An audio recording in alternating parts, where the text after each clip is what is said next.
Today I'll be doing a teardown of the Razer MX650. I will include timestamps in the video so you can skip to the part that you need. To remove the plastics, you're going to need a 5mm hexagonal bit, or you can use an Allen key.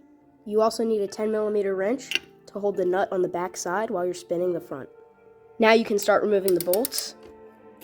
After you've unscrewed the nut all the way, you can take it out and put it aside. Now you can push the bolt through the back side and set it aside. Do the same for this side. Now that you have these two bolts removed and set aside, you can grab a 3mm socket or Allen key and remove this. Now you can set this bolt aside, and remember it has a metal washer and a rubber grommet. Now you can grab the same 5mm socket and start loosening these front bolts. Once you finish unscrewing the bolt, you can remove the metal washer and the rubber grommet and set them aside. Do that over here, and you can set that aside as well. I like to keep the rubber grommet and the metal washer on the bolt, so remember that it goes on here. Now you need the 10mm wrench again, and the 5mm hexagonal socket or Allen key. Hold the nut on the back side while spinning the bolt, and now you can remove the nut and bolt with the metal washer and the rubber grommet. Set this aside and you can move to the other side. Now you can do the same on the other side and save these for later. Now you should be able to see that there's little hooks right here that the seat latches onto. And once you slide them out, you can pull up and remove the whole plastics. With the 3mm hexagonal socket, you can unscrew this final bolt holding in the gas tank.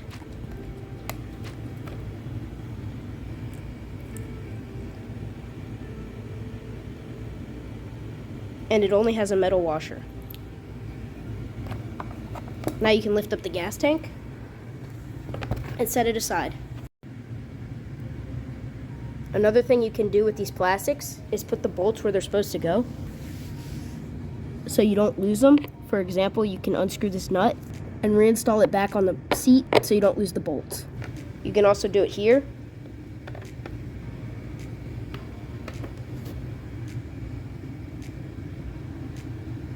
And right here.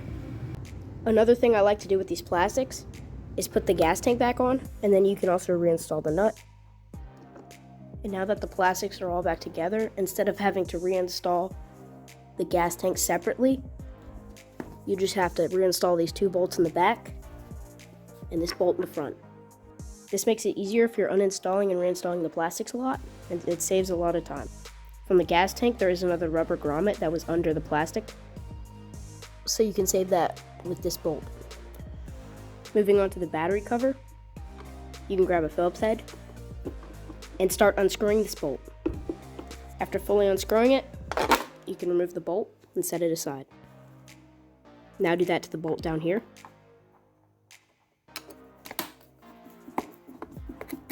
And now you can move on to the bottom bolts, which are both number 2 Phillips heads.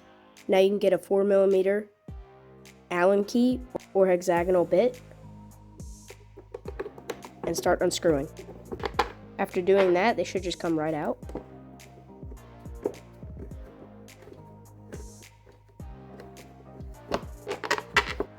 You can put them with the rest of the battery cover bolts, and now put this aside. What I like to do is just put the bolts in the battery cover so you know where they go. Now make sure that all the nuts didn't fall out on the back.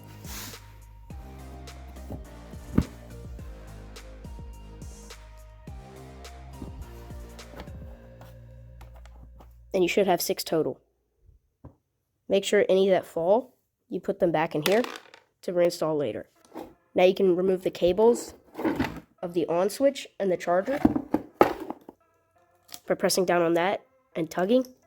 After releasing all 3 cables, you can set this other plastic aside and put any bolts that may have fallen in this one.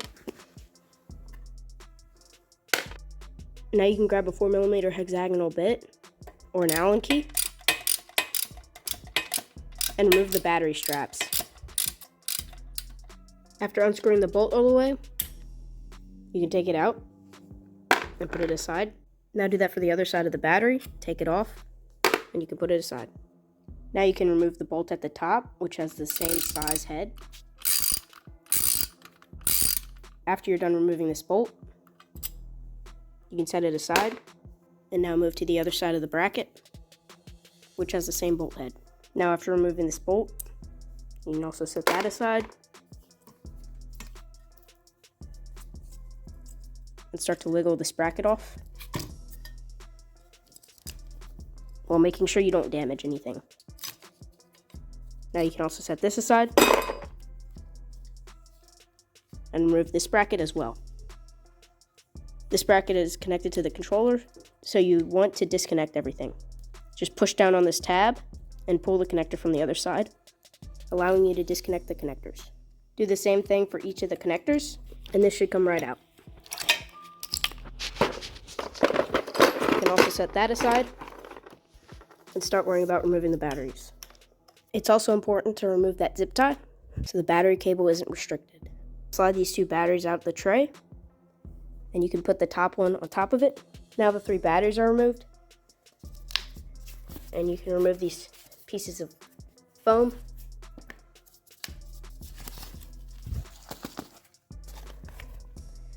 And set them aside.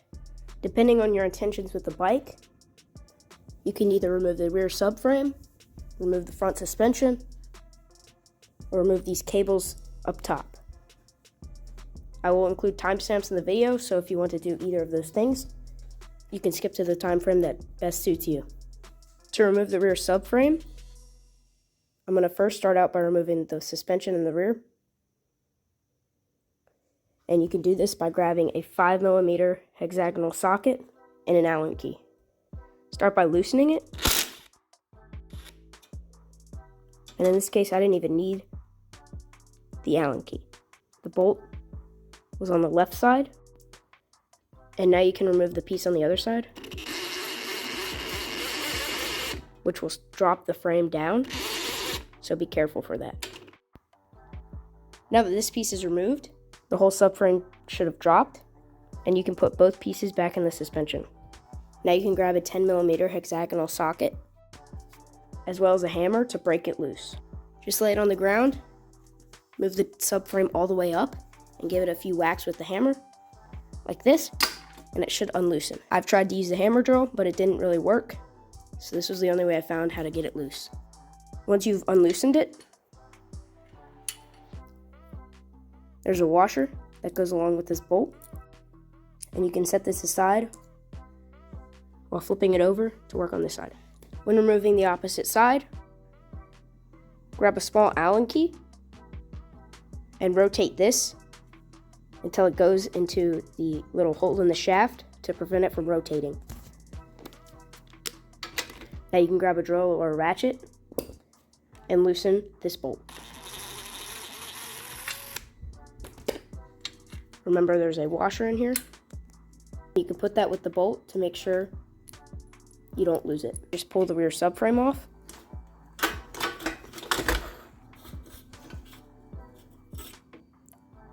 And pull the shaft out.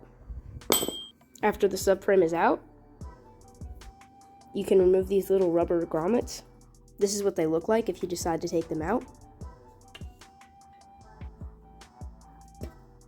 What I like to do is grab the metal washer with the bolt, install it on the shaft with the 2 rubber grommets, faced like this, so you know that's in the same order that you took it off in. To completely separate the subframe from the rest of the bike, remove this bolt on the brakes, and it should be loose. Now you can go up front, unscrew this until it comes off, and unslot the brake cable. Unscrew this nut until the hole lines up with the rest of the screw, and you can remove it from the brake cable. Now you can start pushing the brake cable through until it's completely out of the bike frame and is just connected to the subframe. The last thing to do to separate the entire subframe from the frame is to clip this zip tie, and it should just pull apart. Now that the rear subframe is all taken apart, you can do anything to it you like. You can remove everything from it and paint it, or do any modifications you'd like. Another thing you can do is remove these pegs. And notice how there's a little ball bearing inside that shifts when you move it up or back down. This is important, so make sure when you're taking it apart, the bearing doesn't shoot, as there is a spring behind it. You can do this by cupping your hand around it or removing it. And you can see the little ball bearing right there. It goes like that on the spring and allows it to swivel on the frame. To make sure you don't lose the little ball bearing, you can put them in here, as well as the peg and the two bolts that hold it together. Now you can do that with the other side. Completely remove the brakes. You can grab the 5mm hexagonal bit or the Allen key and start removing these two bolts. After unscrewing the bolts all the way, you should find a lock washer on both of the bolts. Now you can lift the caliper out of the rotor and start sliding the brake cable through the little hole on the subframe. Now that the caliper's out, this allows you to do maintenance to it, such as inspecting the pads and making sure everything's functioning properly. To remove the rear wheel, you need two 19mm wrenches, one on either side, and you can remove the nut. This is followed behind a washer, which you can set aside for later. There's another nut on this side, which seems impossible to get off, but that's where this little slot comes into play. Grab a flathead screwdriver and put it there while loosening the other side. Make sure you get the nut in the washer, and you can let the wheel down. While releasing the wheel, make sure you remove the chain. And this can be done by lifting it up and over this chain cover. After you lift it up and over the chain cover, you can spin the freewheel, and it allows you to release the chain. There's a spacer on the wheel where this flat side is pointing outwards and the little side is on the bearing. Make sure to put that with your nut and washer. On the side that has a chain, there's another washer, followed by that spacer. Now you can put these parts all aside, and the wheel is removed from the subframe. You can do the same thing I did with the subframe bolt to the rear wheel bolt. There's two washers on one side and one washer on the other. Now you can use a Phillips head to remove the two bolts on the chain guard.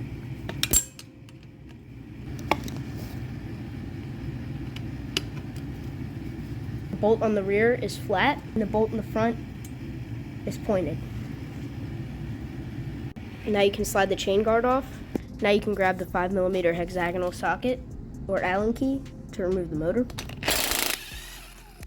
And there's two bolts on the rear.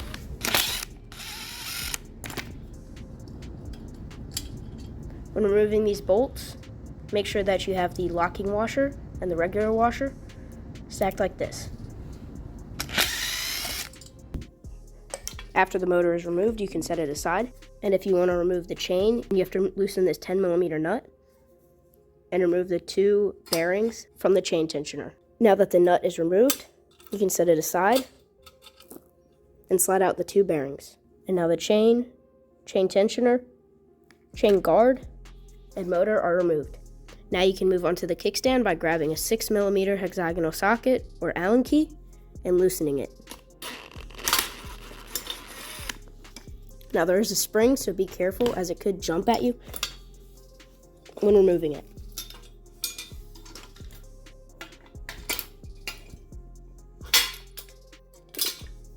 And there we go. When removing the kickstand, you have a lock washer and a bolt and a spring. Now practically everything's removed from the subframe. The only thing left, the chain tensioner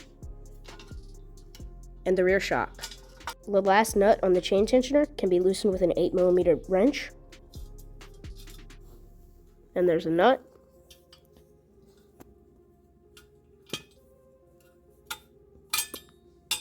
Chain tensioner arm.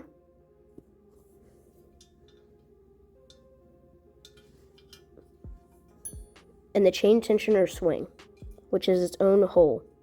The last thing left on the subframe is the rear shock. Now everything's removed from the rear subframe, and we can move on to the frame. First, I'm going to start by removing the handlebars.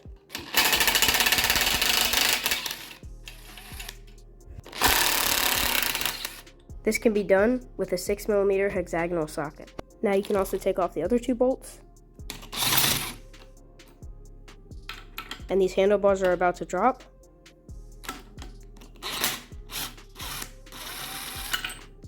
Now after you've removed the handlebar clamps, you can let the handlebars just sit there. These also have washers on them, so make sure that you have those when reinstalling. Now you can grab a Phillips head and start removing the front number plate.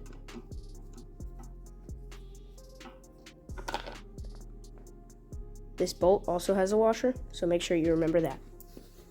Now to remove the bottom of the number plate and front fender holder, you need a 10mm wrench and the 5mm hexagonal socket. Put the wrench on the nut.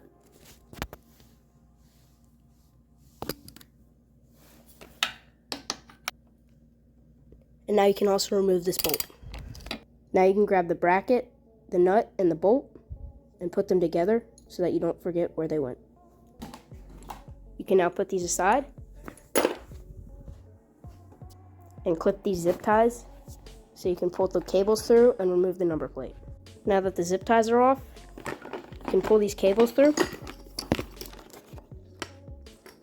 and now you've removed the number plate. You can set this aside. You can also remove the front fender and set this aside and start to unscrew this bolt on the brake.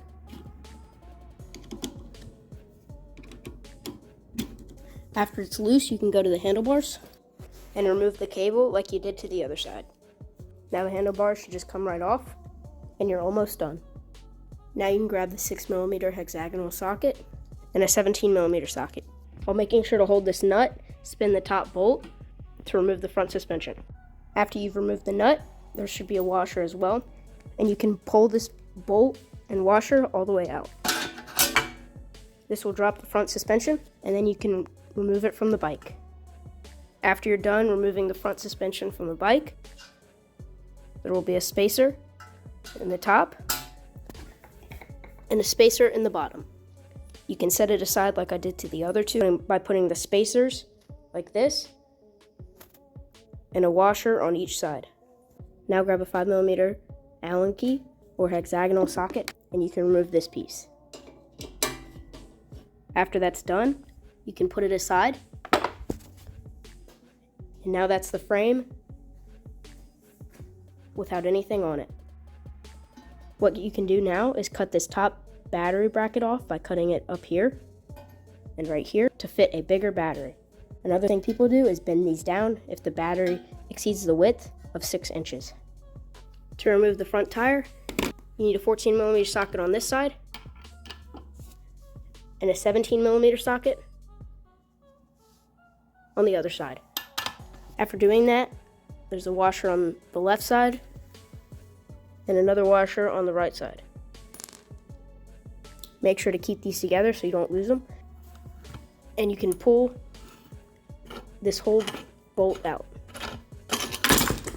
Now you can do what I did with the other 3 bolts and then put the spacers on in the correct order so that you know how it goes back on. In this case, it's a washer, a spacer, spacer, washer, and nut.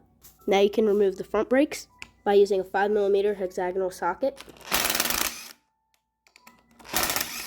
And it's important to remember that there is a locking washer on the bolt. If you'd like to remove this little piece on the handlebars, there should be Velcro holding it in place, and then you can slide the foam right off. You can set these aside, and you can move on to removing the brakes, which both require a 5mm hexagonal socket.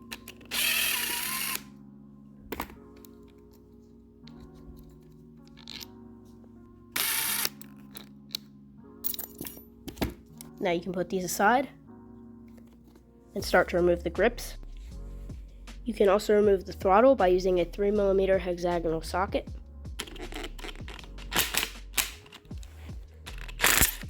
And finally, you can twist off the grips or blow compressed air into this hole to make it come off easier.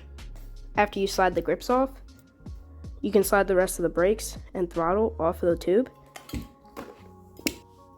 To remove the brake rotors, You need a 4mm hexagonal socket or Allen key, and you can twist all the bolts off and put them aside. And now you've removed the rotor on the front wheel. Move on to the freewheel on the back, and you need a 5mm hexagonal socket or Allen key.